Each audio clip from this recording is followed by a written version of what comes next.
万年前 OPPO 手买5000多，上面10万，黑的镜头28到200。我给你看手机的色彩。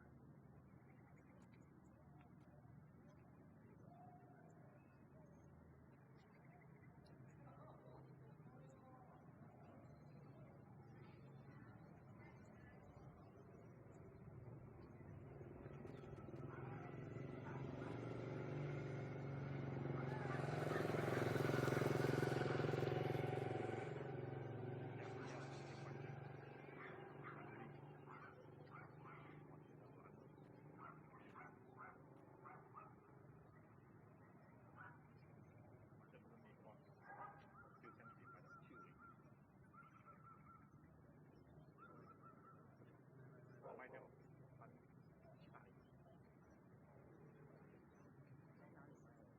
好了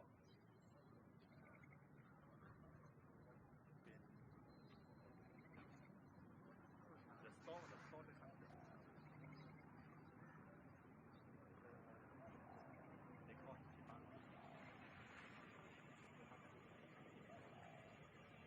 价钱贵了。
besides fish, they like eating crustaceans like crabs, clams, and they also eat vegetables once in a while.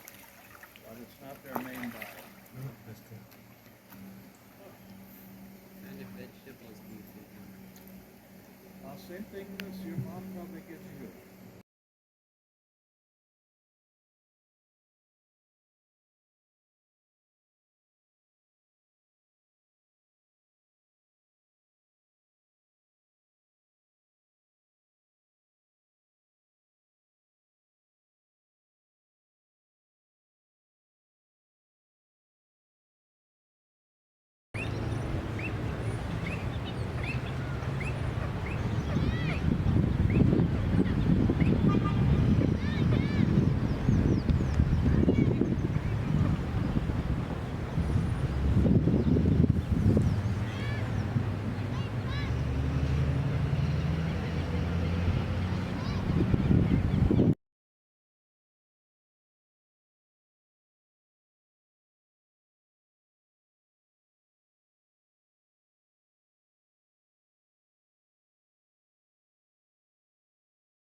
Ajay Devgan की भूज movie की shooting cancel हो गई है।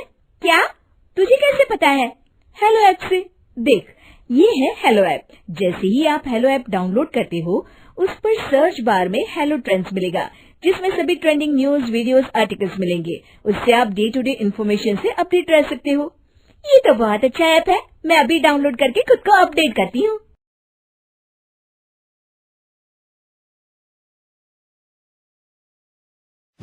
सलोनी बहुत ही सीधी और भगवान को मानने वाली थी, लेकिन उसकी सौतेली माँ उसके सीधेपन का फायदा उठाती थी और उस पर बड़े अत्याचार करती थी। जरा सी चूक हो जाने पर उसकी खूब पिटाई करती। अरे सुनते हो, कोई लूला लंगड़ा देख इसकी शादी तय करो और इसे इस घर से बाहर का रास्ता दिखाओ। सलोनी के पिता जानते थे कि मीना एक चांडाल औरत है, इसलिए वो एक अच्छा घर देख सलोनी की शादी कर देते हैं। लेकिन वहां भी सलोनी से जलने वालों की कमी नहीं थी। सलोनी की ननद निकिता उसे बिल्कुल पसंद नहीं करती थी। सलोनी, बात तो सुनो जरा। जी कहिए। आज शाम को मेरे बॉस खाने पर आ रहे हैं। ध्यान रहे उनकी खातिरदारी में किसी प्रकार की कोई कमी नहीं होनी चाहिए। जी आपने कह दिया, बिल्कुल वैसा ही होगा।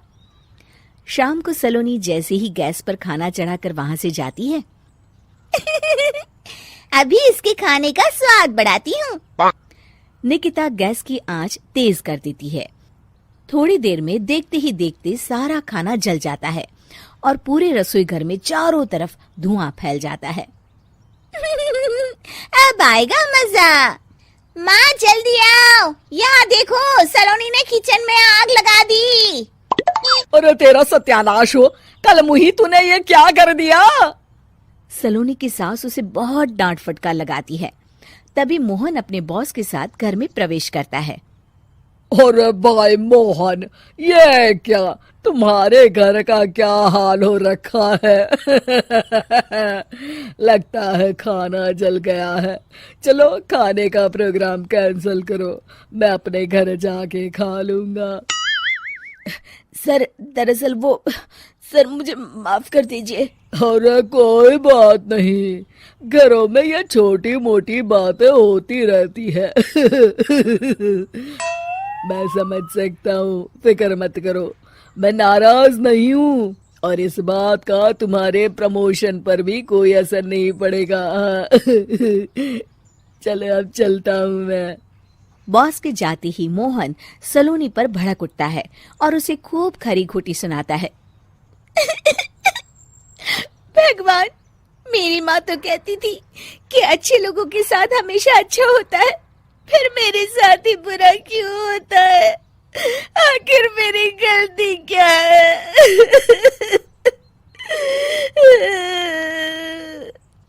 तभी आकाशवाणी होती है। बेटी, अब तुम्हें कोई दुख नहीं दे पाएगा। तुम्हारा बुरा सोचने वाले की मन की सारी बातें तुम पहले ही जान जाओगी। अगले दिन सलोनी निकिता को चाय देने उसके कमरे में जाती है। तब निकिता के मन में कुछ बातें चल रही थी। कल तो मैंने सिर्फ खाना जलाया था, अब तू देखती जा सलोनी, तेरा इस घर में जीना हराम कर दूंगी। अच्छा, तो ये बात है, अब इसे सबक सिखाना ही पड़ेगा। कुछ दिनों के बाद, सलोनी मेरे कपड़े जल्दी से प्रेस कर दो, ऑफिस के लिए देर हो रही है। सलोनी मोहन के कपड़ों के पास प्रेस गर्म होने के लिए रख देती है और अपने कमरे में चली जाती है। तभी हॉल में निकिता आती है। सलोनी चुपके से उसे देख रही होती है। आज अगर मैंने ये कपड़े जला दिए, तब तो पक्का मेरा भाई इस सलोनी की बच्ची को धक्के मार के घर से बाहर निकाल देगा। अरे तू क्या मुझे निकलवाएगी? महादेव है मेरे साथ। ठहर जा निकिता, आज तो तेरी खैर नहीं। सलोनी अपने पति मोहन को बुला लाती है और निकिता की सारी करतूत दिखाने लगती है। निकिता गर्म प्रेस मोहन के कपड़ों पर रखकर अपने कमरे में चली जाती है। मेरी बहन इतनी बड़ी चालबाज निकलेगी, मैंने तो सोचा ही नहीं था। मुझे माफ कर दो सलोनी, मैं तुम्हें गलत समझ रहा था। मोहन निकिता को बुलाकर उसे खूब डांट फटकार लगाता है। उस दिन के बाद से सलोनी की जिंदगी पूरी तरह बदल जाती है। सलोनी हर किसी के मन की बात सुन लेती थी।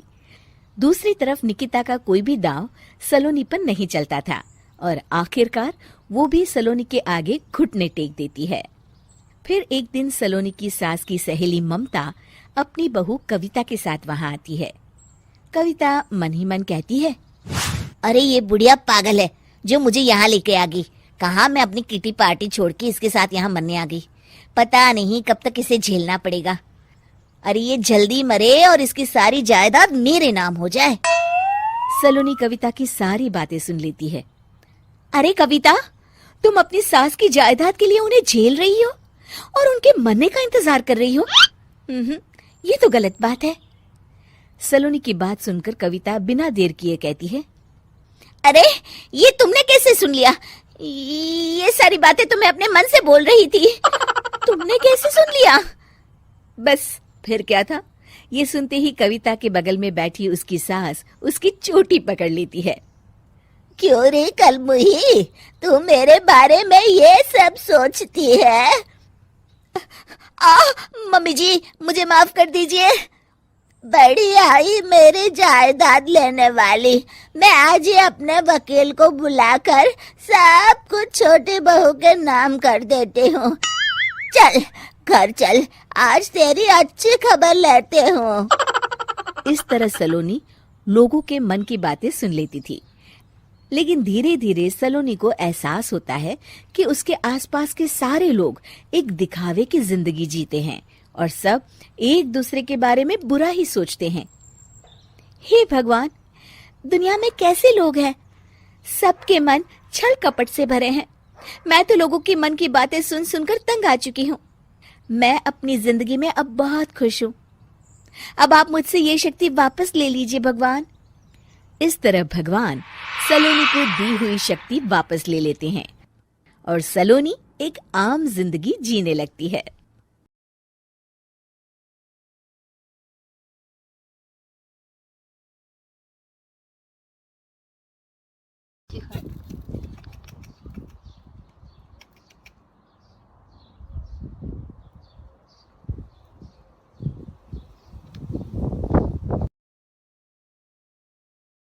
प्रेग्नेंट नर्स बहू। सुषमा की बहू विनीता एक हॉस्पिटल में नर्स थी, लेकिन उसे डॉक्टर से भी ज्यादा नॉलेज थी। हॉस्पिटल में सब विनीता की तारीफ किया करते थे। सुषमा का बेटा यानी कि अंकित अपनी बीवी विनीता से बहुत प्यार करता था और उसे अपनी पत्नी की काबिलियत पर बहुत भरोसा था। धीरे धीरे वक्त गुजरता गया और शादी के 8 महीने बाद विनीता प्रेग्नेंट हो गई। मैं बहुत खुश हूँ। मेरा इकलौता बेटा है और अब इसका बच्चा इस दुनिया में आएगा। मैं दादी बन जाऊंगी। दादी मैं बता नहीं सकती मुझे कितना अच्छा लग रहा है। आपको खुश देखकर मैं भी बहुत खुश हूँ माँ।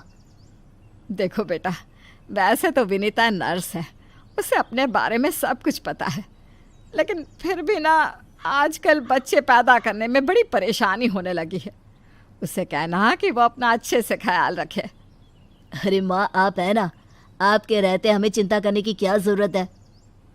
मैं तो अपनी बहू का बहुत अच्छे से ख्याल रखने वाली हूँ। उसे अच्छे से खिलाऊंगी पिलाऊंगी, तभी तो मेरा पोता या पोती एकदम हेल्दी पैदा होगा। कुछ दिनों के बाद सुबह के वक्त। अरे विनीता बहू, ये तुम क्या कर रही हो? कुछ भी तो नहीं मम्मी, अपना हेल्थ चेकअप कर रही हूँ। और क्या? लेकिन ये ब्लड प्रेशर की मशीन और ये तुम्हारे हाथ में इंजेक्शन कैसा है? अरे मम्मी जी, मैं अपना ब्लड प्रेशर चेक करके देख रही थी। प्रेग्नेंट होना और ऐसी हालत में ब्लड प्रेशर चेक करना बहुत ज़रूरी होता है। लेकिन बेटा, इन सब कामों के लिए तुम्हें डॉक्टर के पास जाना चाहिए। अपना चेकअप खुद करने की क्या ज़रूरत है? और ये इंजेक्शन किस लिए लाई हो? मम्मी जी, इससे मैं अपना ब्लड सैंपल लूँगी और हॉस्पिटल में जाकर अपना ब्लड चेक करवा लूँगी। अरे ऐसा भी कोई करता है भला? अपने खुद के हाथ से खुद का ब्लड सैंपल भी कोई निकालता है क्या? मम्मी जी, ये मेरा रोज़ का काम है, इसमें क्या है? मैं जब खुद से ये सब कर सकती हूँ तो किसी और से क्यों करवाऊँ? अच्छा ठीक है, जैसा तुम्हें सही लगे। कुछ दिनों के बाद सुषमा अपनी बहू को फिर से इंजेक्शन लगाते हुए देखती है और अंकित भी उस वक्त वहीं पर था। अरे विनीता, ये तुम क्या कर रही हो? तुम प्रेग्नेंट हो, इस तरह खुद को इंजेक्शन लगाने की क्या ज़रूरत है? अब तू ही समझा बेटा। पिछली बार भी अपना ब्लड सैंपल खुद ही कलेक्ट कर रही थी, तब भी मैंने इसे समझाने की कोशिश की थी, लेकिन ये तो मेरी बात सुनती ही नहीं। अरे मम्मी जी, मैंने पहले भी कहा था ना, बड़े हॉस्पिटल में नर्स हूँ मैं, और क्या करना है क्या नहीं मुझे अच्छी तरह पता है। हाँ, लेकिन तुम खुद को इंजेक्शन क्यों लगा रही हो? अरे इंजेक्शन नहीं है, प्रेगनेंसी में कुछ वैक्सीन लगवाने होते हैं, बस वही लगा रही हूँ, और क्या। और फिर एक दिन रात को अचानक विनीता की तबीयत खराब हो जाती है। क्या हुआ विनीता? तुम ठीक तो हो? तुम तो खुद अपना इतना ख्याल रखती हो, तुम्हारी तबीयत कैसे बिगड़ गई? पता नहीं अंकित, ऐसा लग रहा है कि वीकनेस हो रही है, बहुत कमज़ोर सा महसूस कर रही हूँ पिछले कुछ दिनों से। तुमने तो अपना ब्लड सैंपल दिया था ना हॉस्पिटल में, उसकी रिपोर्ट आई या नहीं? कल सुबह ही आ जाएगी, तब सब कुछ पता चल जाएगा। अगले दिन सुबह के वक्त विनीता, तुम्हारी ब्लड रिपोर्ट तो आ चुकी है। तुम्हारी बॉडी में तो आयरन की बहुत कमी है, देखो तो ज़रा। अरे हाँ, इसके हिसाब से तो मुझे ब्लड चढ़ाना चाहिए, वरना डिलीवरी के वक्त बच्चे को प्रॉब्लम हो सकती है। मैं एक काम करती हूँ, ब्लड चढ़वा लेती हूँ। ऐसा कैसे ब्लड चढ़वा लेती हूँ? पहले डॉक्टर से जाकर पता करो और हॉस्पिटल में जाकर ब्लड चढ़वाओ। ये सब काम बिना किसी डॉक्टर की सलाह के नहीं करना चाहिए। मम्मी जी, आप फिर से शुरू हो गई ना। क्या करना है क्या नहीं मैं अच्छे से जानती हूँ, मैं खुद कर लूँगी। और विनीता हॉस्पिटल से ब्लड की बोतल का इंतज़ाम करती है और खुद अपने ही हाथों से खुद को घर में रहकर ब्लड चढ़ा लेती है। अगले दिन विनीता, अब तुम्हारी तबीयत कैसी है? देखो, मुझे पता था ब्लड चढ़ते ही मेरी सारी वीकनेस दूर हो जाएगी। मुझे बहुत अच्छा लग रहा है, एकदम ठीक हूँ मैं। कुछ दिनों के बाद विनीता की प्रेगनेंसी का 8वां महीना शुरू हो चुका था और एक दिन सुबह के वक्त विनीता अच्छे से तैयार होकर अपने कमरे से बाहर आती है। क्या हुआ विनीता, सुबह सुबह कहाँ जा रही हो? बहुत दिन हो गए हॉस्पिटल नहीं गई, सोच रही हूँ आज ड्यूटी पर चली जाती हूँ। डॉक्टर का भी फ़ोन आया था अभी अभी। लेकिन बेटा, अब तुम्हारा 8वां महीना चल रहा है, ऐसी हालत में तुम्हें घर में आराम करना चाहिए और डिलीवरी करवाने तो बिल्कुल भी नहीं जाना चाहिए। लेकिन क्यों मम्मी जी, डिलीवरी करवाने में क्या प्रॉब्लम है? ये तो मेरा जॉब है और हॉस्पिटल में दिन रात यही तो करवाती थी। आपने कहा कुछ दिन काम पर मत जाओ, इसलिए नहीं गई। हाँ मम्मी, वैसे विनीता ठीक ही तो कह रही है, उसका रोज़ का काम है ना ये। तुम आजकल के बच्चे ना कुछ नहीं समझते। अरे तुम्हें वैसा तो सब पता है, लेकिन शायद ये नहीं पता कि इस हालत में अगर तुम डिलीवरी करवाने आई औरतों को देखोगी तो तुम्हारी सेहत पर बुरा असर पड़ेगा। अरे मम्मी, ऐसा भी कुछ होता है क्या? मम्मी जी, किसी और की डिलीवरी करवाने से मेरे ऊपर कैसे फ़र्क पड़ सकता है? मैं कोई पहली बार थोड़ी ना ये सब करवाने जा रही हूँ। विनीता अपनी सास की एक नहीं सुनती और हॉस्पिटल चली जाती है। वहाँ से वापस आने के बाद, अरे मम्मी जी, आपको मेरी बहुत चिंता हो रही थी ना, ये देखिए मैं बिल्कुल ठीक ठाक हूँ, अब आपको परेशान होने की ज़रूरत नहीं है। और जानती है, पूरी 5 डिलीवरी करवा कर आई हूँ, वो भी नॉर्मल वाली। देखा मम्मी, मैंने कहा था ना विनीता को नहीं होगा कुछ भी। वो बिल्कुल ठीक है। चलो अच्छा है बहू, मैं भी तो यही चाहती हूँ कि तू एकदम ठीक रहे। और आजकल जिसे देखो उसके ऑपरेशन से बच्चे होते हैं, ये देख देख करना बहुत डर लगता है। चिंता मत कीजिए मम्मी जी, मुझे कुछ नहीं होगा। मैं नर्स हूँ ना, रोज़ हॉस्पिटल में औरतों को सिखाती हूँ कि कैसे अपना ध्यान रखें ताकि नॉर्मल डिलीवरी हो। तभी अचानक हॉस्पिटल से डॉक्टर का कॉल आता है। कॉल पर बात करने के बाद, मम्मी जी, एक इमरजेंसी केस आ गया है, मुझे जाना होगा। अरे लेकिन अभी तो आई हो, कैसी डॉक्टर है तुम्हारी? उसे पता नहीं चलता क्या कि तुम प्रेग्नेंट हो? ऐसी हालत में तुम्हें ना बुलाए। अरे नहीं मम्मी जी, डॉक्टर की भी मजबूरी है। कह रही थी काफ़ी सीरियस केस है और हॉस्पिटल में उन्हें किसी दूसरी नर्स पर इतना भरोसा नहीं जितना मुझ पर है। मुझे लगता है कि तुम्हें मना कर देना चाहिए बहू। कुछ नहीं होगा मुझे मम्मी जी, मैं अभी डिलीवरी करवा के आती हूँ। कुछ देर बाद अंकित के पास हॉस्पिटल से फ़ोन आता है। अरे मम्मी, जल्दी हॉस्पिटल चलिए, वहाँ विनीता की तबीयत खराब हो गई है। हे भगवान, सब ठीक करना, मुझे तो पहले ही डर लग रहा था। अंकित और सुषमा हॉस्पिटल पहुँचते हैं। क्या हुआ विनीता को? वो क्या है ना, विनीता एक नॉर्मल डिलीवरी करवा रही थी।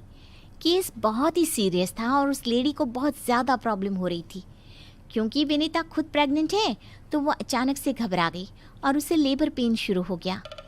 लेकिन अभी तो मेरी बहू का सिर्फ 8वां महीना चल रहा है। देखिए, ऐसा हो जाता है। उस औरत को दर्द में देखकर घबराहट की वजह से विनीता को ये हुआ है। अरे डॉक्टर, लेकिन डरने की कोई बात तो नहीं है ना? नहीं नहीं, ऐसा कुछ नहीं, हमने उसे एडमिट कर लिया है। तभी सब देखते हैं कि विनीता अपने हाथ में एक छोटे से बच्चे को लिए बाहर आती है। अरे विनीता, तुम्हारी तो तबीयत ठीक नहीं थी, तुम्हें दर्द हो रहा था, तुम बाहर क्यों आ गई?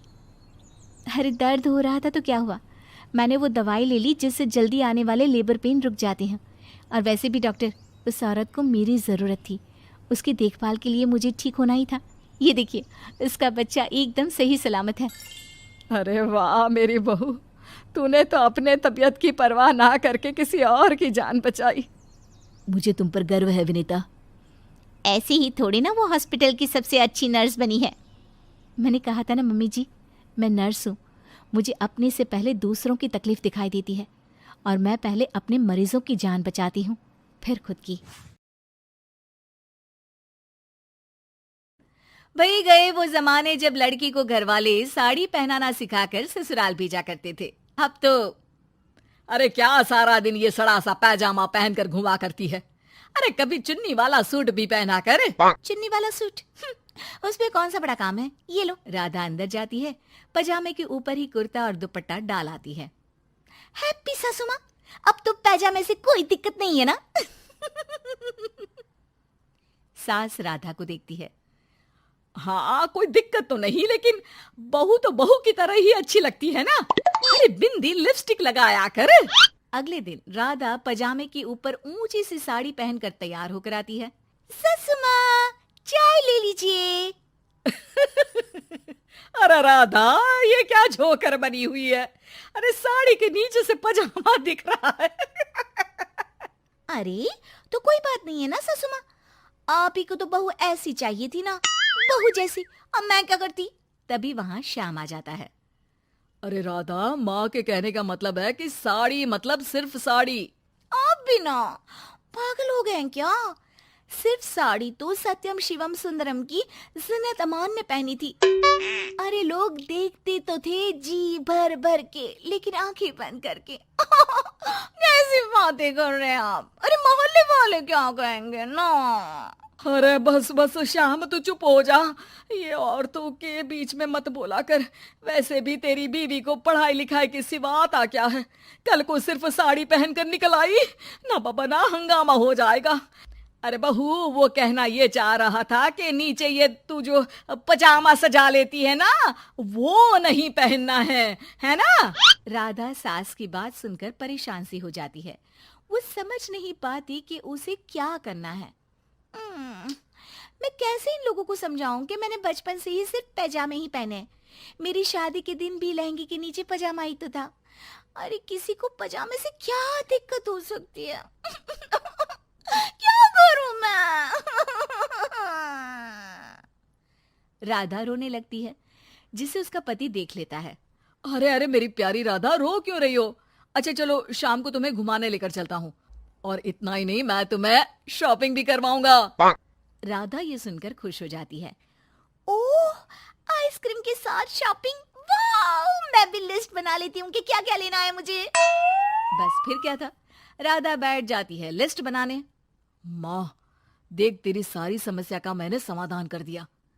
अरे ऐसा क्या कर दिया? पजामे वाली को छोड़ दिया क्या तूने? अरे कैसी बात कर रही हो माँ? पजामे वाली नहीं, राधा नाम है उसका। तभी डोरबेल बजती है और पड़ोस की चाची घर आती है। उनके हाथ में एक पजामा होता है।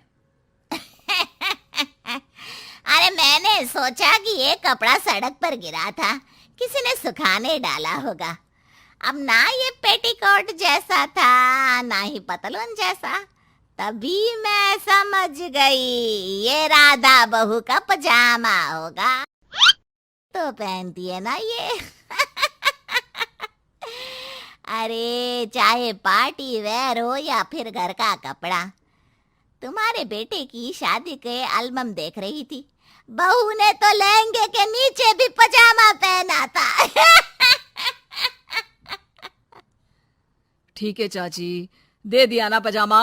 अब पजामा पुराण मत सुनाओ, चली जाओ। चाचा जी के खांसने की आवाज आ रही है, जाकर पानी दे आओ उन्हें। अरे हाँ हाँ, जोरू का गुलाम जा रही हूँ मैं। चाची के जाने के बाद अरे अड़ोस पड़ोस वालों को बोलकर क्या फायदा होगा बेटा, अब तो घर मशहूर हो जाना ही है पजामे वाली बहू के नाम से। तभी वहां ससुर आ जाते हैं। अरे वो पीछे वाले घर के शर्मा जी ने तो घर के पोस्टल एड्रेस में यही लिखना शुरू कर दिया है, पजामे वाली बहू के घर के पीछे गली नंबर 7। अरे बस बस, आ गए तुम, दुकान आज जल्दी बंद कर दी। अरे क्या करूं, ये टाइट पैंट पहनकर बैठा नहीं जाता दुकान में।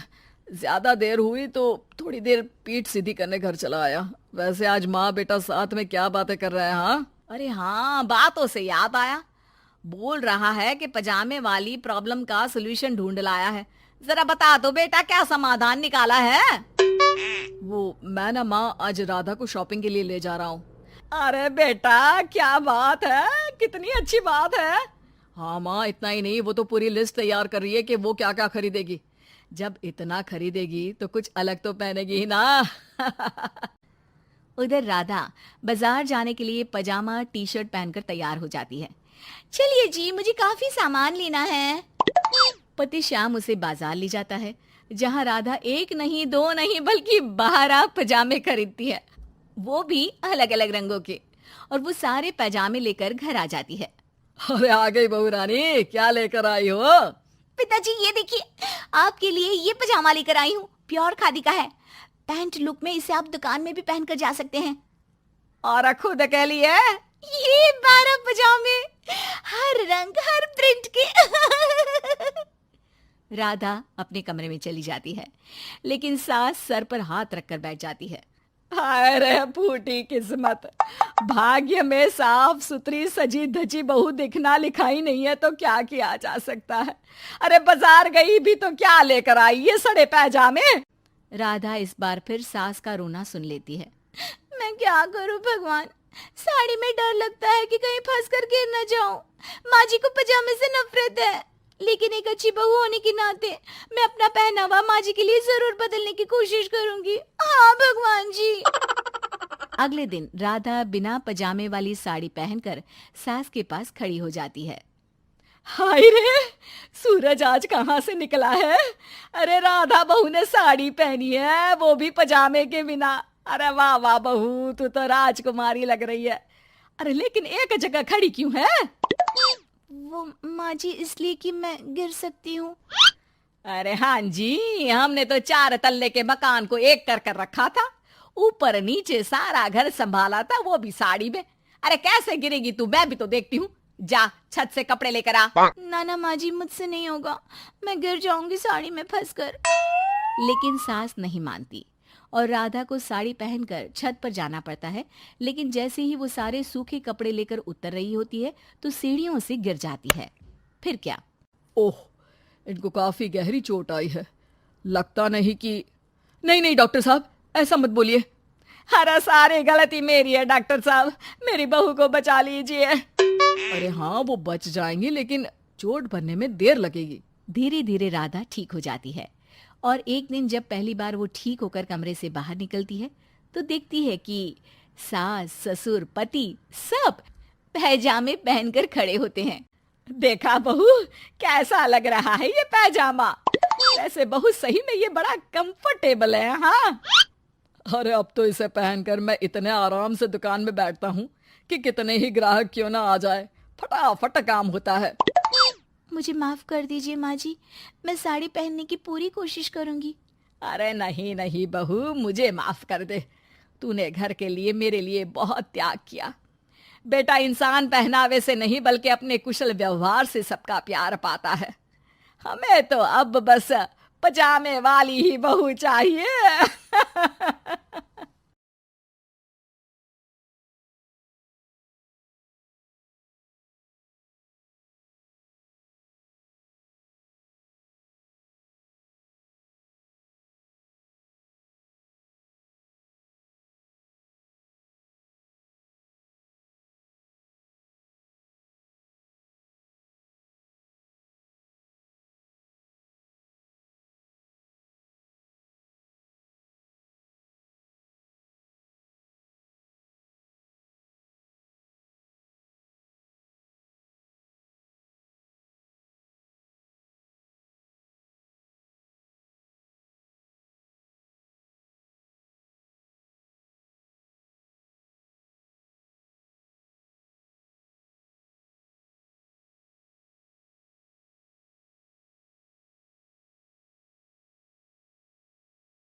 बहू के पलटते ढंग।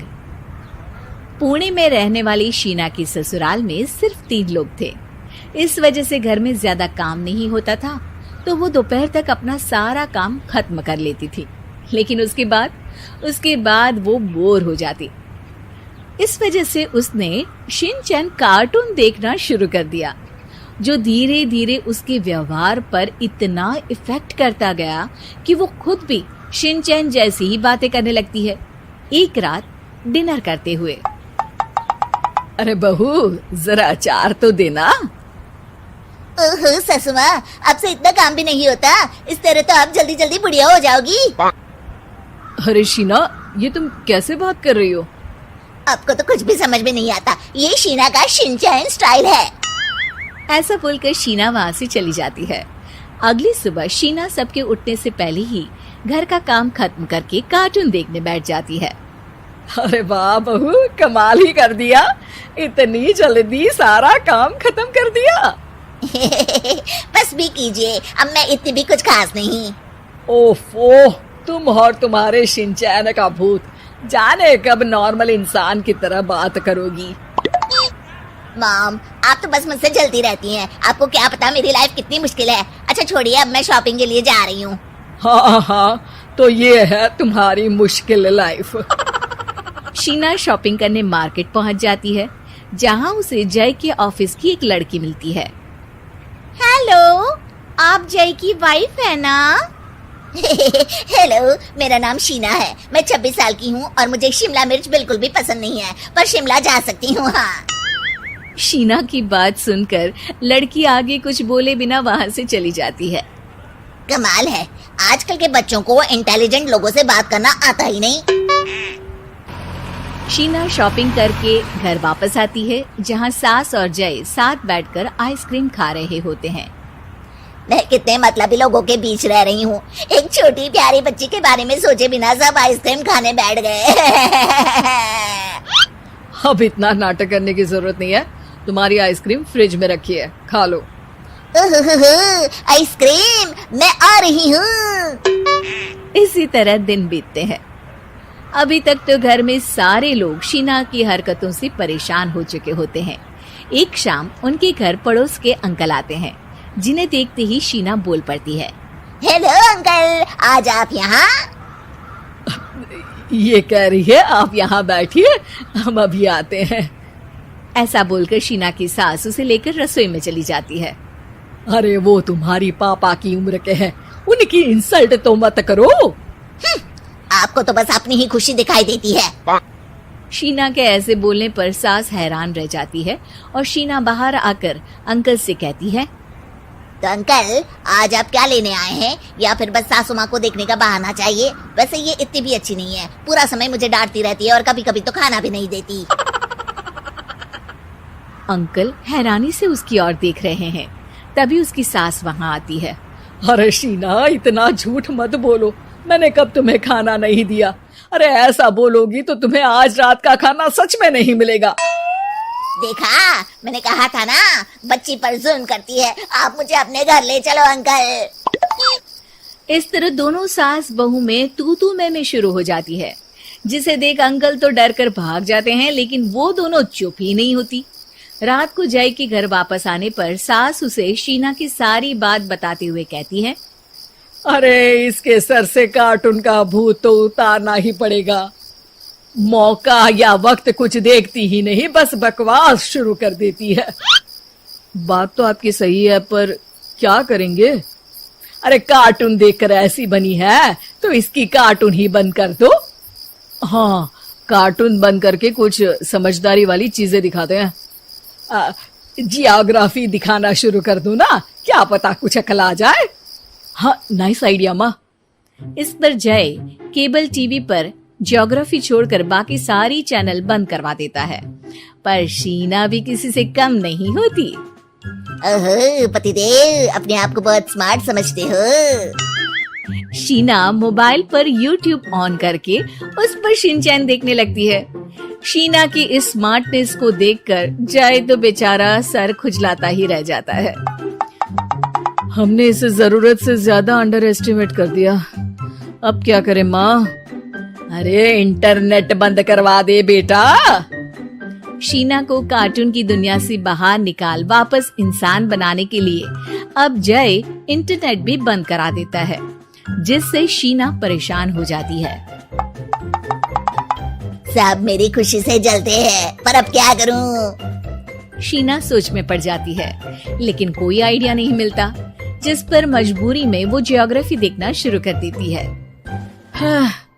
लगता है अब कुछ ही दिनों में इसके सिर से शिनचैन का भूत उतर ही जाएगा। हाँ बेटा, उम्मीद तो यही है। दिन बीतते हैं और घर में सब शीना के बोलने का इंतजार करने लगते हैं, लेकिन शीना टीवी में ऐसी खो जाती है कि उससे पूछे सवालों का हाँ या ना के अलावा और कुछ जवाब ही नहीं देती। देखते ही देखते हफ्ता बीत जाता है, तो सब्र का बांध तोड़ते हुए जय टीवी बंद कर खुद ही शीना से बात करने बैठ जाता है। क्या बात है शीना, पहले तुम ज्योग्राफी देखने को तैयार नहीं थी, और जब देखने बैठी तो इसके आगे किसी चीज की कोई सूध ही नहीं, ना किसी से बात करनी, ना घर का कोई काम। अरे माँ, कब तक अकेले सब कुछ संभालेंगी? अभी भी तुम्हारे सर से शिनचैन का भूत उतरा कि नहीं? जब मादा भालू नर भालू से बात नहीं करती, तो वो उनका ध्यान अपनी तरफ आकर्षित करने के लिए बिल्कुल यही हरकत करते हैं। तुम नर भालू हो। शीना के ऐसा बोलते ही जय और उसकी मम्मी एक दूसरे की तरफ देख सर पकड़कर बैठ जाते हैं।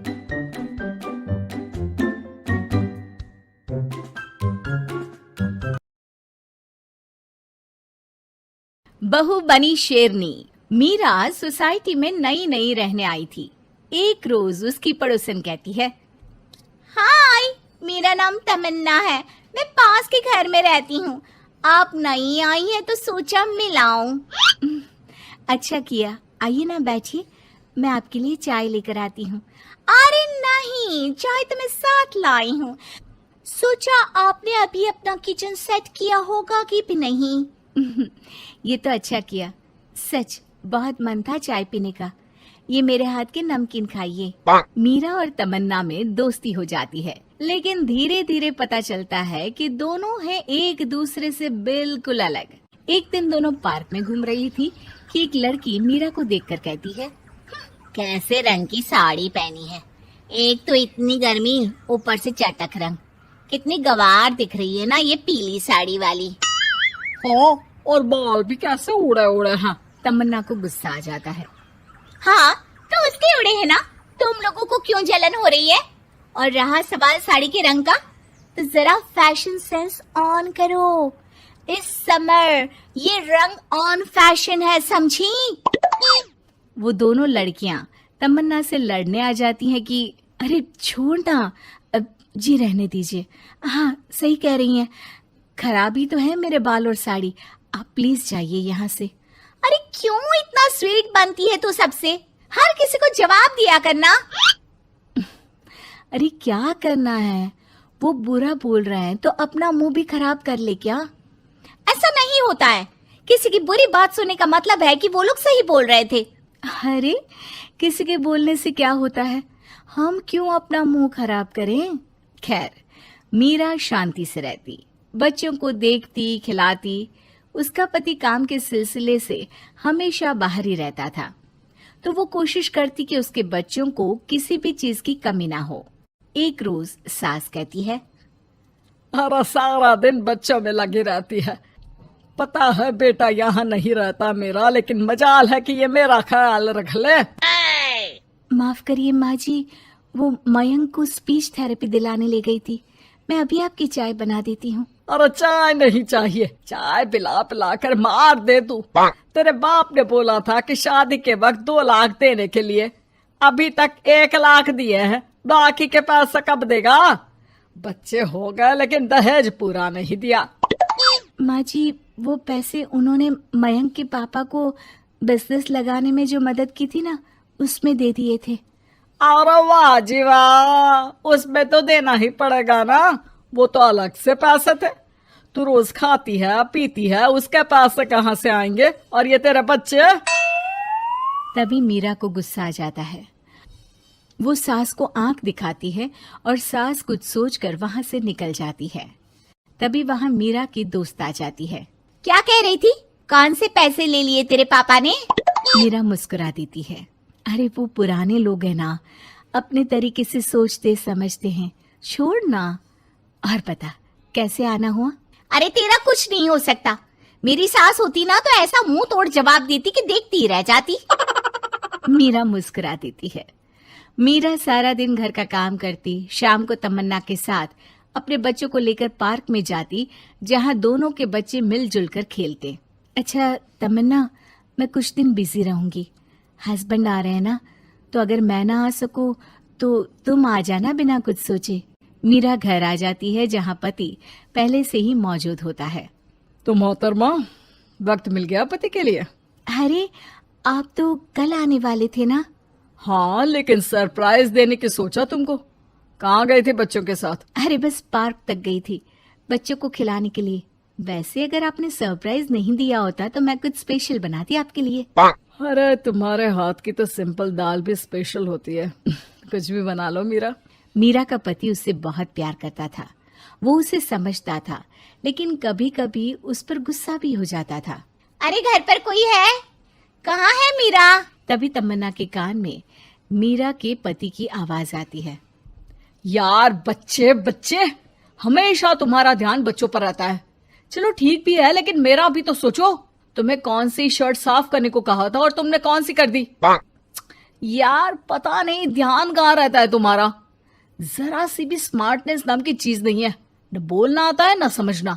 मुझे आपने सफेद शर्ट साफ करने को कहा था, ये सफेद ही तो है। अरे पागल औरत, मुंह से सफेद निकल गया होगा, ये नीली करनी थी। लेकिन तुम खुद की अकल लगाओ तब ना पता चले कि कौन सी करनी है। तमन्ना बाहर खड़ी सब सुन रही थी। उसने वहां से निकल जाने में ही भलाई समझी, लेकिन अगले रोज पार्क में। देखो मुझे गलत मत समझना, मैं ये नहीं कह रही हूँ कि तुम अपने पति से लड़ो या उसका मुंह तोड़ दो, लेकिन अपनी बात रखना तो सीखो। जमाना ऐसा नहीं है कि कोई किसी को कुछ भी सुना दे और अगला चुप रहे। चुप रहना ठीक है, लेकिन एक लेवल तक। मैं समझ रही हूँ तमन्ना, लेकिन मेरा नेचर कभी रहा ही नहीं।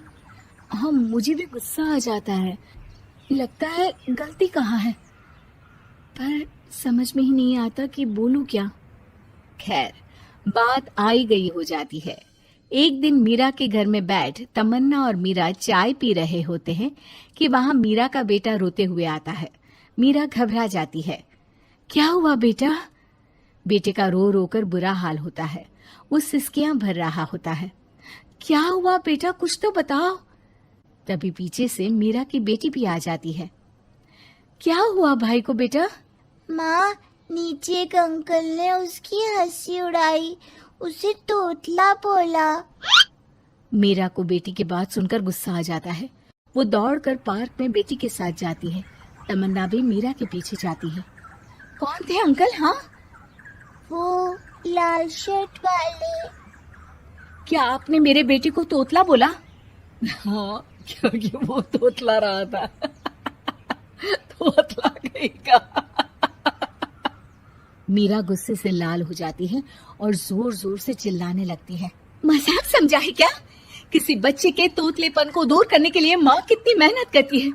मैं रोज उसे सबके सामने बोलने के लिए प्रेरित करती हूँ। बड़ी मुश्किल से मेरे बेटे ने बोलना सीखा है, उसे भी चुप करा दिया आपने। क्यों? मुझे माफ कर दीजिए।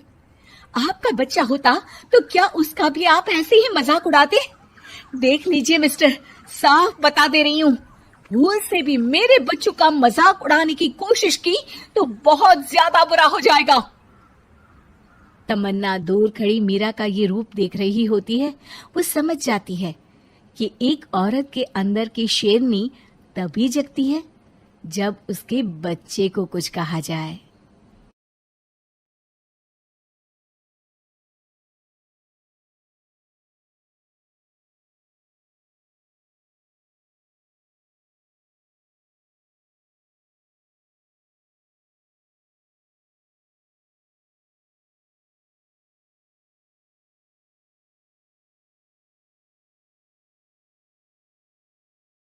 नई पड़ोसन।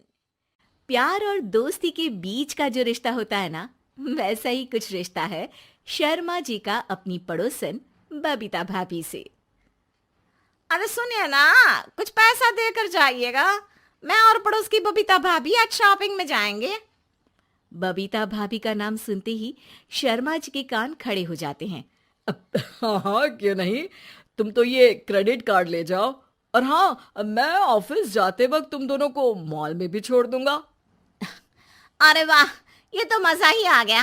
मैं अभी बबीता भाभी को तैयार हो जाने को कहती हूँ। शर्माइन और बबीता में बात हो जाती है। ये महंगा वाला परफ्यूम लगा लेता हूँ, भाभी जी बगल में बैठेगी तो इम्प्रेस हो जाएंगी। दोनों मियाँ बीवी घर से बाहर निकलते ही है कि शर्माइन बगल वाली सीट में बैठती है। अरे तुम पीछे जाओ ना। अरे पीछे का है? अरे तुम ड्राइवर लगोगे ना, मैं और बबीता भाभी पीछे बैठ गए तो। अरे नहीं नहीं, वो तो आगे बैठेगी।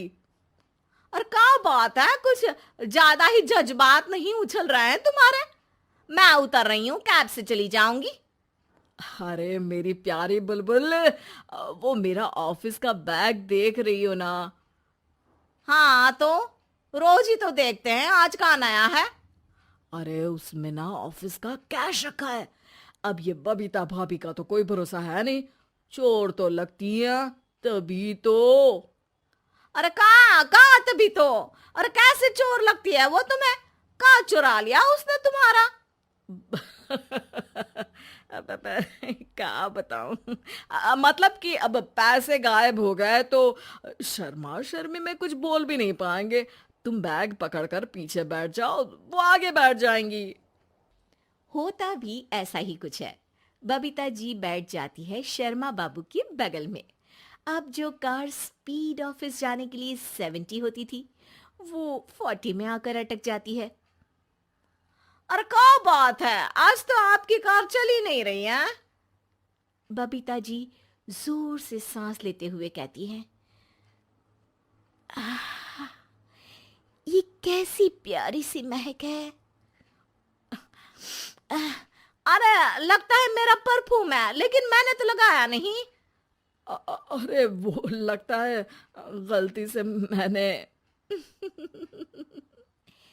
अरे शर्मा जी, लेडीज परफ्यूम। अब जी जी, वो बाजार आ गया। अच्छा, आप लोगों को अगर टाइम लगेगा तो बता देना, मैं आ जाऊंगा लेने।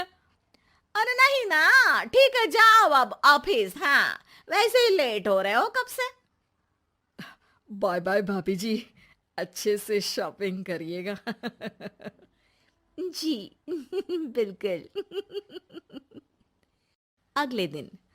अरे सुनिए तो, शाम को जल्दी आ जाइएगा, वो बबीता भाभी है ना?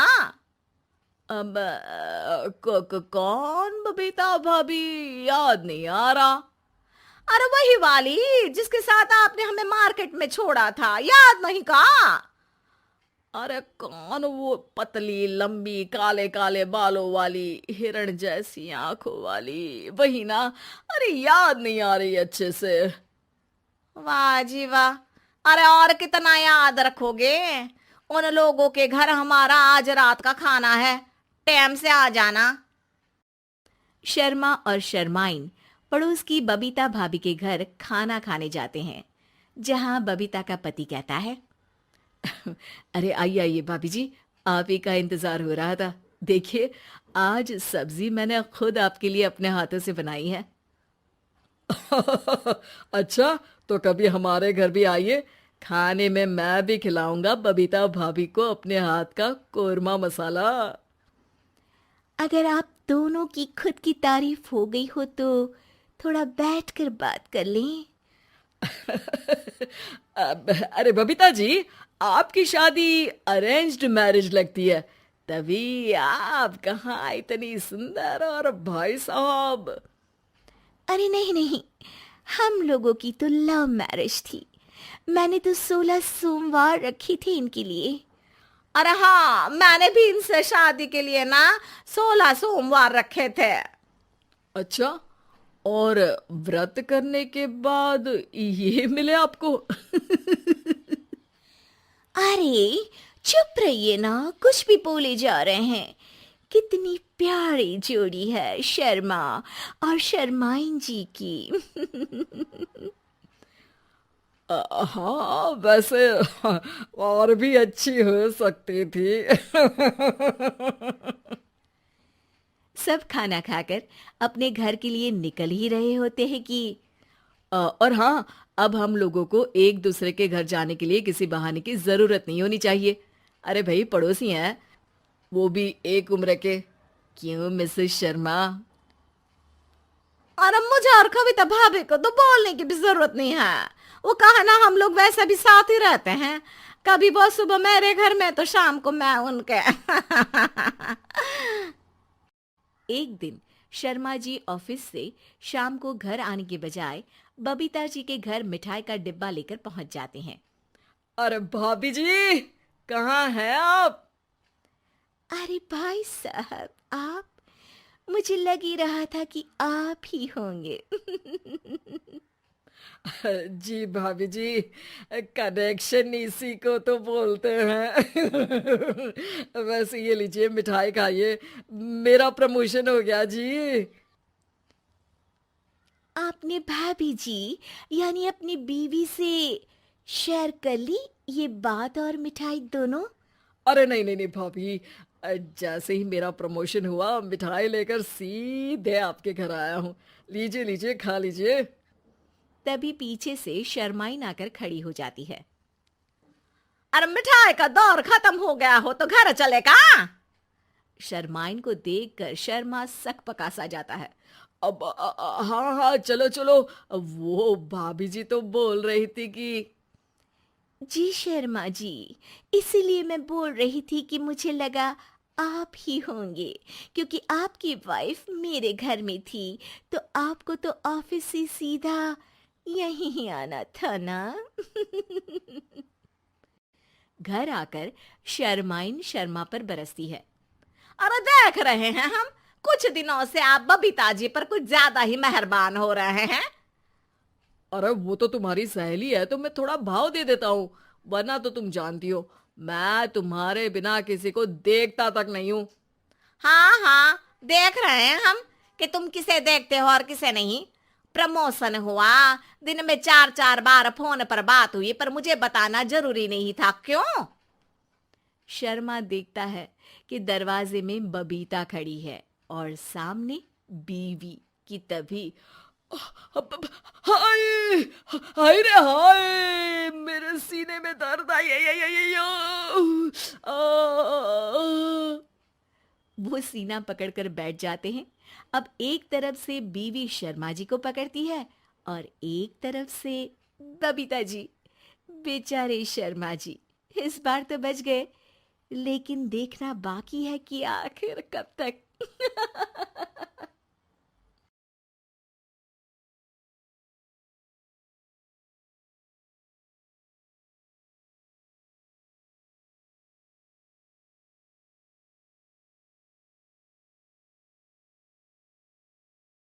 दो बहुओं वाली सास। सरस्वती के दो बेटे हैं। बड़े बेटे राम की शादी रज्जू से हुई है और छोटे बेटे श्याम के लिए लड़की देखने का सिलसिला जारी है। एक दिन रज्जू की माँ का फोन आता है और उसकी सास फोन उठाती है।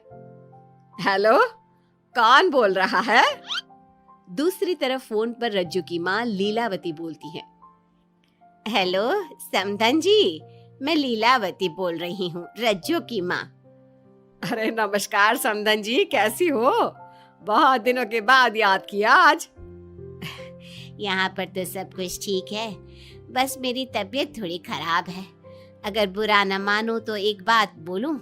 अरे कैसी बात कर दिया आपने समधन जी, आपकी बात का बुरा क्यों मानना, बोलिए बोलिए। मेरी कुछ दिन से तबीयत ठीक नहीं है और यहाँ पर मेरी देखभाल करने वाला कोई नहीं। क्या आप रज्जू को कुछ दिन के लिए मेरे पास भेज सकती हैं? ठीक है, हम रविवार को रज्जू को छोड़ जाएंगे।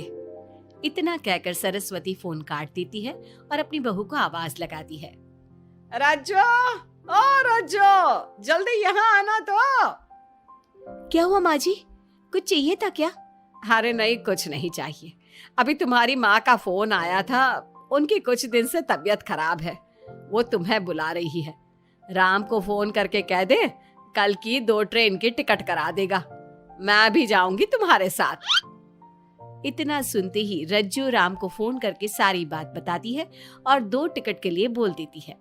शाम को खाने के टेबल पर सब रज्जू के जाने की बात करते हैं। तब रज्जू का देवर श्याम कहता है, भाभी आज बहुत खुश लग रही हो, मायके जाने की इतनी खुशी, उफ।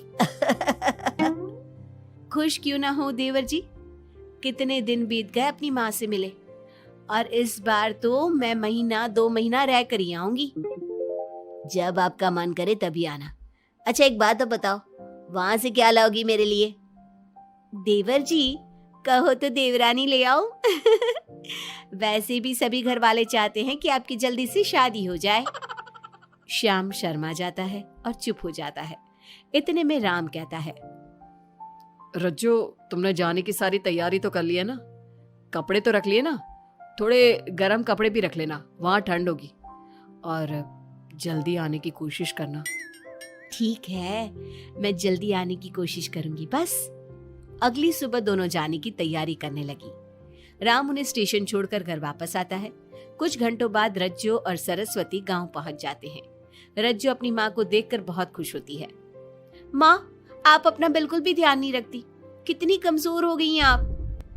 अब बेटा क्या ध्यान रखूं, उम्र भी तो हो गई है, ये बीमारियां तो लगी रहेगी। बहन जी आइए आइए बैठिए, मुझे बहुत अच्छा लगा कि आप भी यहाँ आई। अगले दिन सरस्वती अपने घर वापस जाने लगती है तो लीलावती से कहती है, बहन जी ध्यान रखना आप अपना, आपकी तबीयत ठीक हो जाए तो आप भी रज्जू के साथ आ जाना, रज्जू के बिना तो घर सूना सूना लगेगा। अब सरस्वती अपने घर आ गई और घर की सारी जिम्मेदारी भी उस पर आ गई। एक दिन वो कपड़े धोकर छत पर सुखाने जाती है। बाल्टी में से टपकता पानी सीढ़ियों को गिला कर देता है और नीचे उतरते समय रज्जू की सास यानी कि सरस्वती देवी का पैर फिसल जाता है और वो गिर जाती है। ओह, अरे मेरी माँ मर गई, मेरा पैर तो गया।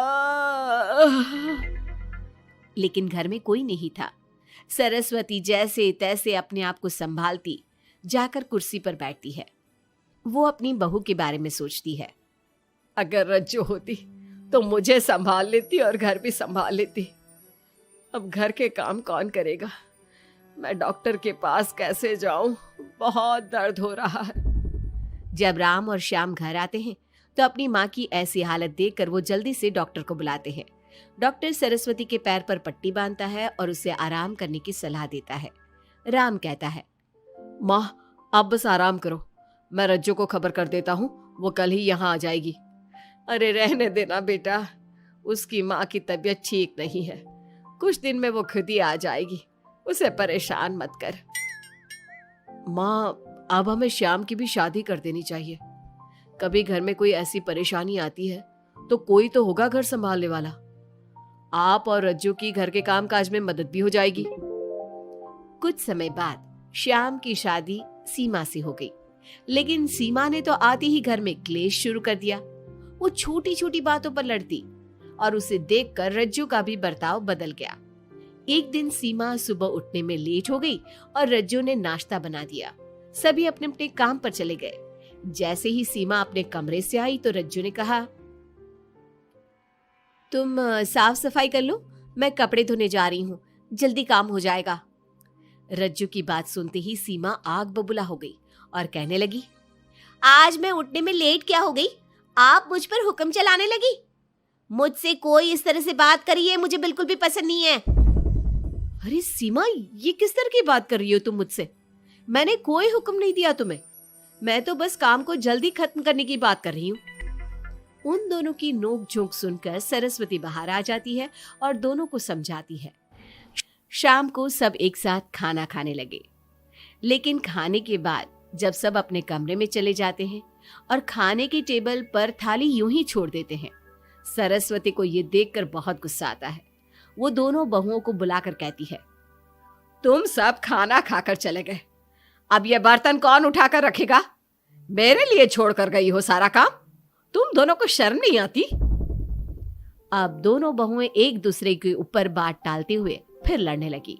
ये देख सरस्वती परेशान हो गई। उसने दोनों को डांटा और उन्हें अपने कमरे में भेज दिया। सरस्वती ने जूठे बर्तन धोए। कुछ दिन इसी तरह चलता रहा। अब दोनों सास की नजरों में एक दूसरे को गिराने में लग गई। माँ जी, जब भाभी फोन पर बात कर रही थी ना, तो कह रही थी मैं अपने मायके चली जाऊंगी तो देखते हैं कि कौन काम करता है। अरे हम सबकी बुराई कर रही थी वो। बहू, किसी की बात चुपके से सुनना गलत है ना?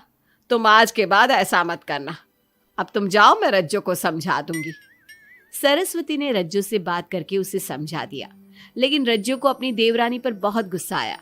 अब वो भी सीमा की चुगली अपनी सास से करने लगी। अगले दिन रज्जू अपनी सास के कमरे में जाती है और कहती है, मैंने सीमा को बात करते सुना था। वो देवर जी से कह रही थी कि अगर हम लोग अलग कहीं रहे तो हम ज्यादा खुश रहेंगे, रोज रोज की लड़ाइयों से भी बचेंगे। सरस्वती को इस बात पर गुस्सा तो बहुत आया, लेकिन उसने कुछ कहा नहीं। जब दोनों बहुओं को लगा कि सरस्वती उनकी बातों में नहीं आने वाली, तो उन्होंने रिश्तेदारों और पड़ोसियों से एक दूसरे की चुगली करना शुरू कर दिया। जब सरस्वती को ये बात पता चली तो उसने इनकी लड़ाई को शांत करने का उपाय निकाला। रज्जो, सीमा, यहाँ आओ दोनों। दोनों अपनी सास के पास आती हैं। कल मैं घर में हवन करवा रही हूँ, तुम पड़ोसियों और रिश्तेदारों को आने के लिए कह दो और हवन की सारी तैयारी कर लो। हवन का दिन आ गया। पंडित जी रामायण का पाठ करने लगे। माता सीता से महान कोई पत्नी नहीं, उन्होंने अपने पति के लिए सारे राजपाट सुख सुविधाएं त्याग दी। अगर कोई पत्नी अपने पति को परिवार से अलग होने को कहती है तो वो पाप की भागीदार होती है, और बेटों को भी मां से अलग नहीं होना चाहिए। सीमा पंडित जी की बात बहुत ध्यान से सुन रही थी और उनकी हाँ में हाँ मिला रही थी। ऐसे ही रामायण का पाठ अंतिम सीमा पर आ गया, जिसमें विभीषण के बारे में बताया गया था। अगर विभीषण अपने भाई का भेद न देता तो रावण का विनाश नामुमकिन था। पूजा खत्म होते ही सीमा बोल पड़ी, तभी तो मैं कहती हूँ परिवार में आपसी प्रेम होना बहुत जरूरी है, लेकिन मेरी सुनता कौन है इस घर में? आपसी प्रेम की बात कौन कर रहा है, जिसने घर में आती ही लड़ाइयां शुरू करवा दी? दोनों में फिर से नोक झोंक शुरू हो गई। सरस्वती दोनों को चुप कराते हुए बोली, अरे चुप हो जाओ तुम दोनों, पड़ोसी क्या कहेंगे, सब सुन रहे हैं तुम्हारी बातें। तभी उनमें से एक पड़ोसन बोलती है, सरस्वती बहन, क्यों चुप करवा रही हो अपनी बहुओं को? हमें तो इनके बारे में सब कुछ पता है। ये दोनों हमारे घर आकर एक दूसरे की चुगली करती है। तुम्हारे घर की हर छोटी से छोटी चीज पता है हमें। आंटी जी, हमने अपना समझ के आपको कुछ बता दिया तो इसका मतलब ये नहीं कि आप सबके सामने हमारी सास से हमारी शिकायत करेंगी। आप तो सबसे बड़ी चुगलखोर हो। सीमा की बात सुनकर सभी पड़ोसन उन्हें बुरा भला कहने लगी। उनकी बातें सुनकर दोनों बहुएं सबके सामने बहुत शर्मिंदा हुई। जब सब उनके घर चले गए तो सरस्वती ने अपनी बहुओं से कहा, अब तुम दोनों को तो बहुत खुशी होगी कि सारे मोहल्ले की औरतें हमारे ही घर में खड़ी होकर हमें ही सुनाकर चली गई। हमें काफी साल हो गए यहाँ रहते हुए, लेकिन आज तक किसी में भी इतनी हिम्मत नहीं थी कि हमसे ऊंची आवाज में भी बोल पाए। लेकिन आज तुम दोनों की वजह से ये सब हमारी बुराई कर रहे हैं। तुम दोनों ने ये सब अच्छा नहीं किया। सीमा, तुम्हारे इस घर में आने से पहले हम सब बहुत प्यार से रहते थे, लेकिन ये सब लड़ाइयाँ तुम्हारे आने के बाद शुरू हुई है। आज के बाद तुमने घर में किसी से भी झगड़ा किया तो मैं तुम्हें तुम्हारे मायके छोड़ाऊंगा, समझी तुम? ये बात सुनकर सीमा रोने लगी और सबसे माफी मांगने लगी। पंडित जी भी ये सब देख रहे थे। उन्होंने सबको शांत करवाया। कृपया आप सभी शांत हो जाइए, गुस्से से तो बात और बिगड़ जाएगी। अगर आप दोनों बहुएं मिलकर रहती, घर की बात घर में रखती, तो कोई आपसे कुछ कहने की हिम्मत नहीं करता। आज आपको इस बात का एहसास तो हो ही गया होगा। औरत ही तो होती है जो मकान को घर बनाती है। अब भी कुछ नहीं बिगड़ा, आप दोनों प्यार से रहो। आपके पड़ोसी और रिश्तेदार अपने आप चुप हो जाएंगे। पंडित जी की बात दोनों बहुओं की समझ में आ गई। अब दोनों प्यार से रहने लगी। इसी तरह समय बीत गया। अब पड़ोस की औरतें उनके प्यार की मिसालें देने लगी।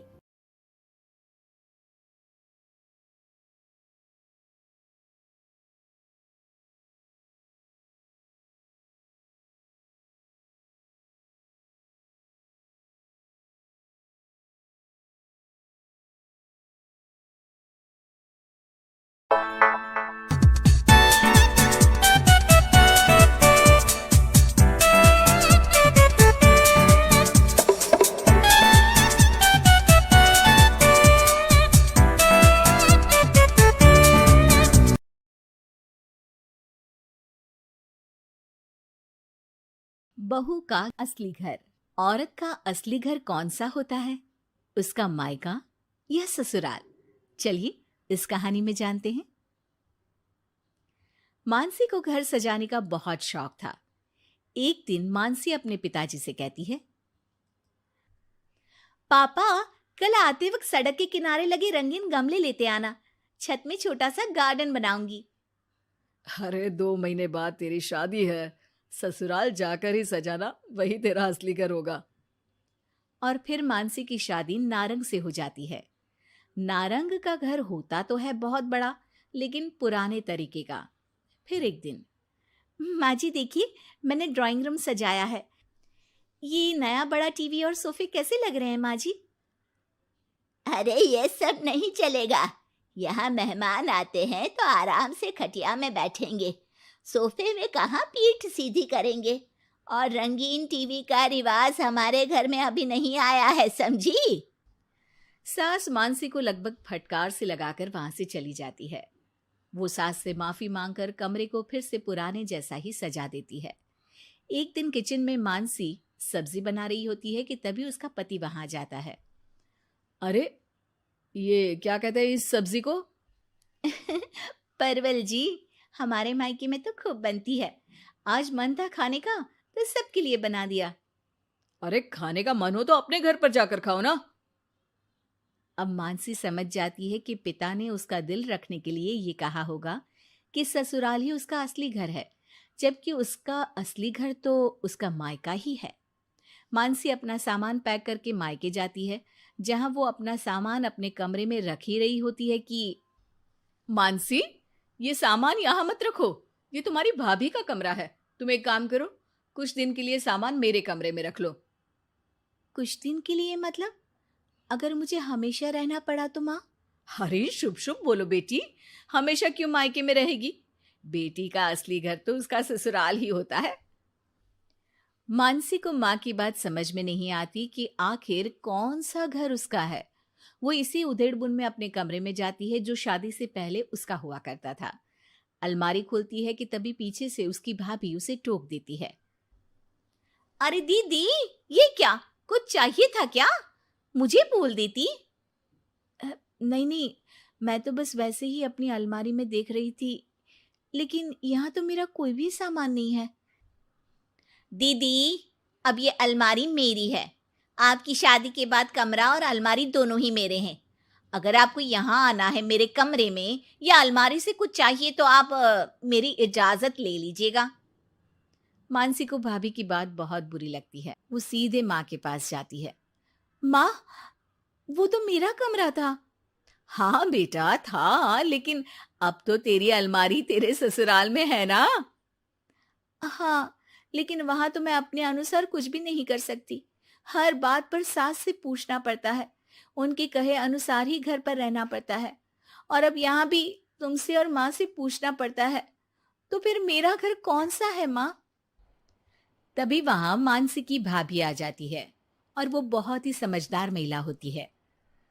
अरे ये तो बहुत सरल है मानसी, तुम ससुराल जाओ और कुछ महीनों तक मेरे कहे अनुसार चलो। इस सवाल का जवाब तुम्हें खुद ही मिल जाएगा। भाभी उसके कान में कुछ बातें कहती हैं, जिसे सुनकर मानसी अपने ससुराल चली जाती है।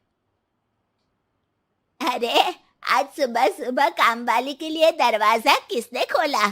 घर पूरा साफ, किचन भी पूरा साफ। माँ जी, आप रोज सुबह 5 बजे उठती हैं, ये मुझे ठीक नहीं लगता, इसलिए आज काम वाली बाई के लिए मैंने दरवाजा खोल दिया। थोड़ी देर के बाद मानसी ससुर के पास नाश्ता और दवाई लेकर आती है।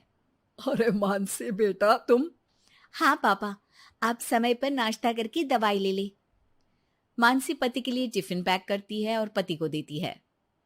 अरे मानसी, आज तो मेरी अलमारी बहुत साफ है और आज खाना भी मेरी पसंद का। क्या बात है। धीरे धीरे मानसी ससुराल वालों में सबका ख्याल रखती है, सबका ध्यान रखती है। एक दिन, ये क्या है मानसी? अब माफ करिएगा मम्मी जी, आपके मना करने पर भी मैं एलईडी टीवी ले आई। काम करने के बाद जब मैं फ्री होती हूँ ना, तो टीवी देखने का बहुत मन करता है। ब्लैक एंड व्हाइट टीवी में मुझे समझ में नहीं आता, इसलिए अपने कमरे के लिए कलर टीवी मंगवाया था। अरे बेटा, तेरा घर है, अपने कमरे में क्यों? ड्राइंग रूम में ही टीवी लगवा दे, हम भी देखेंगे। मानसी सास की बात सुनकर खुश हो जाती है। अरे मानसी, याद है एक सब्जी खाने का तुम्हें बहुत मन था, तो वो सब्जी बनाओ ना, हम सब लोग भी वही खाएंगे। लेकिन वो तो यहाँ पर बनती नहीं है ना। अरे भाई, किचन तुम्हारा है, इस घर की तुम मालकिन हो, अब तो तुम जो खिलाओगी वही खाएंगे हम। मानसी की समझ में नहीं आता कि अचानक घर वालों के व्यवहार में इतना बदलाव कैसे। वो अपनी भाभी के पास मायके जाती है। भाभी, आपके कहे अनुसार मैंने सबका ख्याल रखा, घर की हर छोटी जरूरतों को मैंने खुद पूरा किया, और अब तो घर का हर सदस्य मुझे ही घर की मालकिन मानता है। लेकिन ये क्या फॉर्मूला थी भाभी, समझी नहीं मैं। देखो मानसी, घर किसी एक का नहीं बल्कि पूरे परिवार का होता है। 4 दीवारी ईंट कंकड़ से बनने वाला घर अपना तभी होता है जब हर व्यक्ति अपनी जिम्मेदारी समझ उन 4 दीवारी को घर बनाए, और ये तभी मुमकिन होगा जब आप खुद उस घर को अपना मान कर रहें जहां आप रहते हैं। मैं समझ गई भाभी, लड़ाई झगड़ा चालाकी से कोई भी घर अपना नहीं हो सकता, फिर चाहे वो औरत का ससुराल हो या फिर मायका।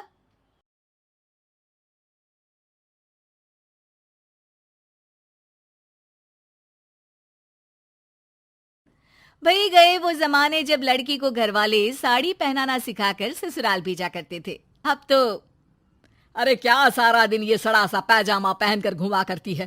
अरे कभी चुन्नी वाला सूट भी पहना कर। चुन्नी वाला सूट, उस पे कौन सा बड़ा काम है। ये लो। राधा अंदर जाती है, पजामे के ऊपर ही कुर्ता और दुपट्टा डाल आती है। हैप्पी सासू माँ, अब तो पैजामे से कोई दिक्कत नहीं है ना? सास राधा को देखती है। हाँ, कोई दिक्कत तो नहीं, लेकिन बहू तो बहू की तरह ही अच्छी लगती है ना। अरे बिंदी लिपस्टिक लगाया कर।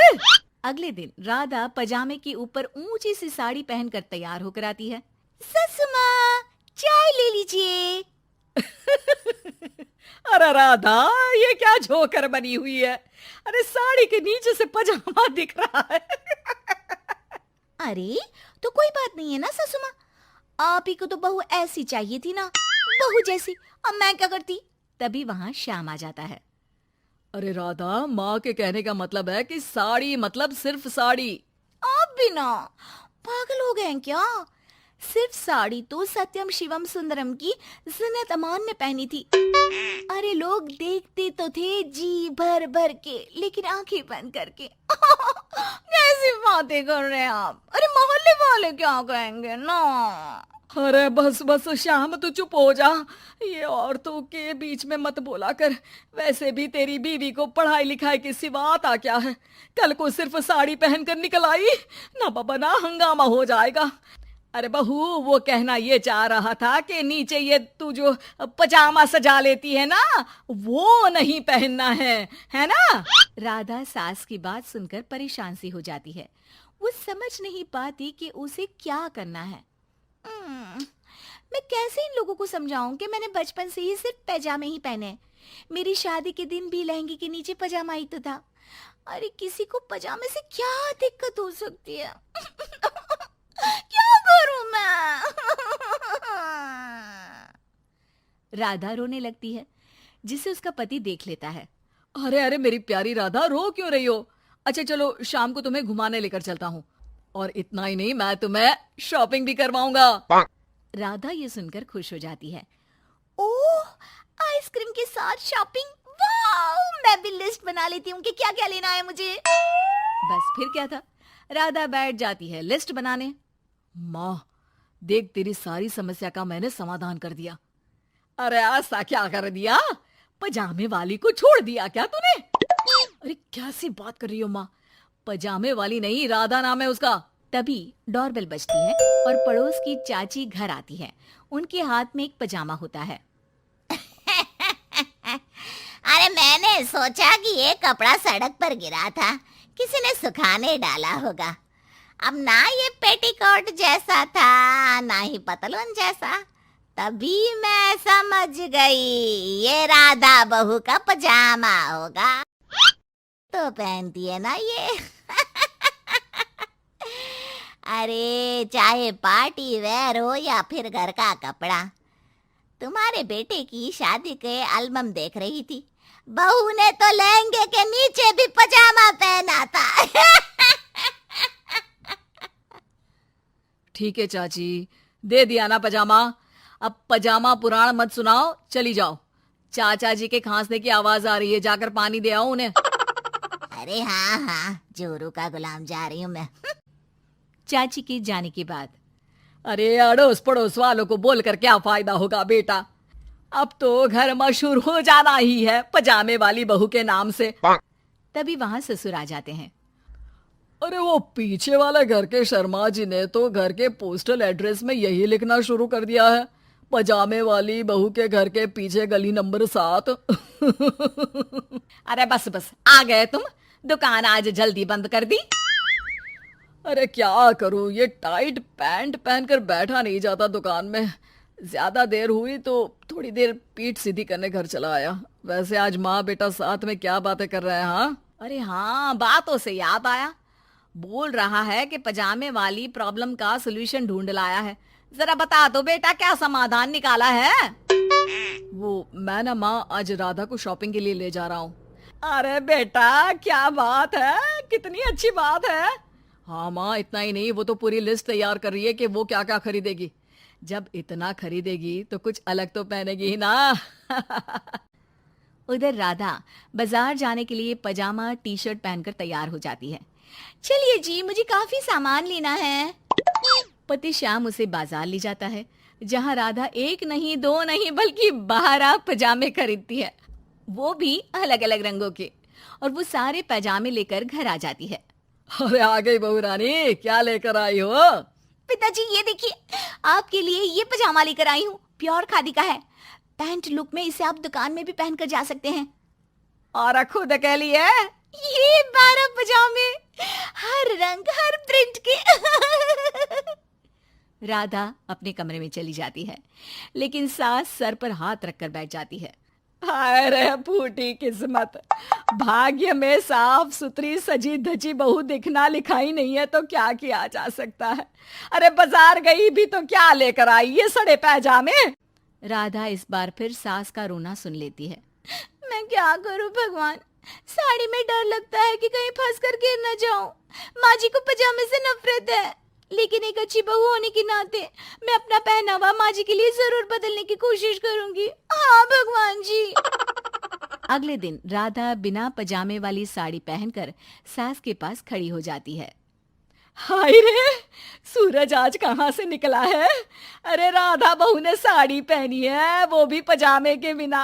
अरे वाह वाह बहू, तू तो राजकुमारी लग रही है। अरे लेकिन एक जगह खड़ी क्यों है? वो माँ जी इसलिए कि मैं गिर सकती हूँ।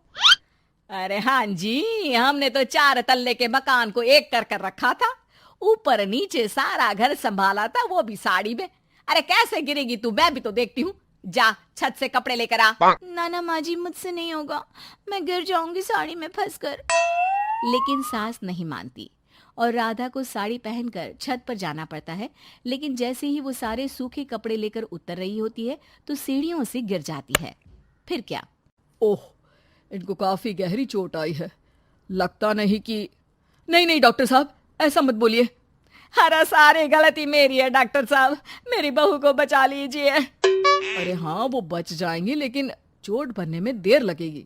धीरे धीरे राधा ठीक हो जाती है और एक दिन जब पहली बार वो ठीक होकर कमरे से बाहर निकलती है तो देखती है कि सास, ससुर, पति सब पैजामे पहनकर खड़े होते हैं। देखा बहू, कैसा लग रहा है ये पैजामा? वैसे बहू सही में ये बड़ा कंफर्टेबल है। हाँ, अरे अब तो इसे पहनकर मैं इतने आराम से दुकान में बैठता हूँ कि कितने ही ग्राहक क्यों ना आ जाए, फटाफट काम होता है। मुझे माफ कर दीजिए माँ जी, मैं साड़ी पहनने की पूरी कोशिश करूंगी। अरे नहीं बहू, मुझे माफ कर दे। तूने घर के लिए मेरे लिए बहुत त्याग किया। बेटा इंसान पहनावे से नहीं बल्कि अपने कुशल व्यवहार से सबका प्यार पाता है। हमें तो अब बस पजामे वाली ही बहू चाहिए।